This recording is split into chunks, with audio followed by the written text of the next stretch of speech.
নমস্কার বন্ধুরা, আশা করি সবাই ভালো আছেন। আমিও খুব ভালো আছি। তো সবার ফেভারিট চাউমিন, দেখো আজ আমি চাউমিনের রেসিপি দেখাচ্ছি। ঝটফট হয়ে যাবে, বেশি টাইমও লাগে না, অতি সহজে রেডি হয়ে যায় চাউমিন। দোকানের থেকে ভালোভাবে খেতে খুবই টেস্টি।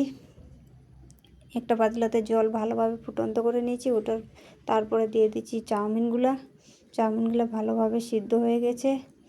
নাড়ে চাড়ে কি সুন্দর হয়ে গেছে, লেজগুলো ছেড়ে দিয়েছে। তো এটাকে আমি আবার জল ঝাড়িয়ে নেব। এখন জল ঝরানোর পর দেখো কি সুন্দর করে আমি জল ঝরিয়ে নিয়েছি, একদম সুন্দর হয়েছে। একটা কড়াইতে নিয়ে নিচ্ছি তেল, এতে দিয়ে দেবো এখন পেঁয়াজ কুচি।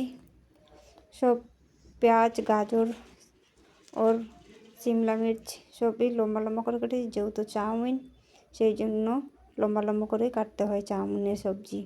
তো পেঁয়াজটাকে ভালোভাবে লাল হয়ে আসছে, এটাকে হালকা লাল করে নিতে হবে, বেশি পাকানো যাবে না সবজিগুলা, যেহেতু চাউমিনের সবজি। তারপরে দিয়ে দিলাম টমেটো দিয়ে তারপরে দিয়ে দিলাম শিমলা মির্চ, তারপরে দিয়ে দেবো গাজর। সবগুলো সবজি এক এক করে দেওয়ার পর সবজিগুলো ভালোভাবে একটু করে হালকা করে সটে করে নিয়ে নেব, মতলব বেশি পাকাবো না।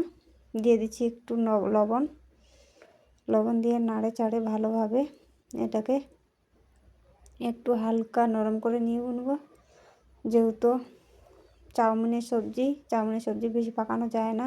এটাতে দিয়ে দিচ্ছি তারপরে আমি বাঁধাকপি কুচানো। মশলাটা আমার হয়ে গেছে, তারপরে দিয়ে দিলাম চাউমিনগুলা। দেখো কি সুন্দর চাউমিনগুলো ঝরঝরে হয়ে গেছে, দেখতেও খুব সুন্দর।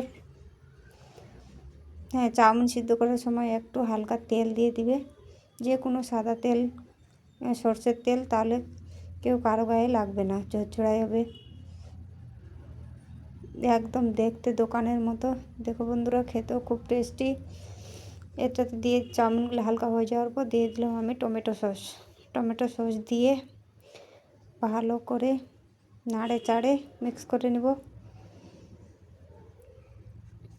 মিক্স করে নেওয়ার পর এটাকে ভালোভাবে গ্যাসটাকে কিন্তু লো করে রাখতে হবে, নাহলে কড়াই লাগে যাবে, সেই জন্য রাখতে হবে।